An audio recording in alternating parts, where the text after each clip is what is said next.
This video blog is to talk about my top 5 tips for employers considering getting their employees back into the workplace. Now, the first thing that the employers will need to think about are risk assessments. You already have obligations under the Health and Safety Regulations 1974, but the COVID-related obligations are now laying on top of the health and safety obligations. Employers need to engage with their staff, whether it's trade unions or representative bodies or the employees directly, to ensure that they know what the risks are and to take steps to mitigate those risks. Where you have more than 50 employees, that risk assessment needs to be published on your website.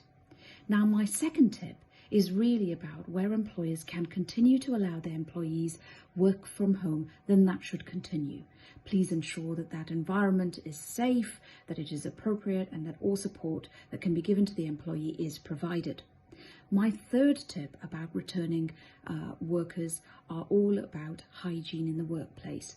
Now, in the pre-COVID days, we didn't really think about hygiene, what needed to be done, but you really need to give attention to the toilet area, communal areas, hand washing, printers, photocopy machines, also coffee machines, all those kind of equipment, and how hygiene can be ramped up. Now, my fourth tip is all about social distancing.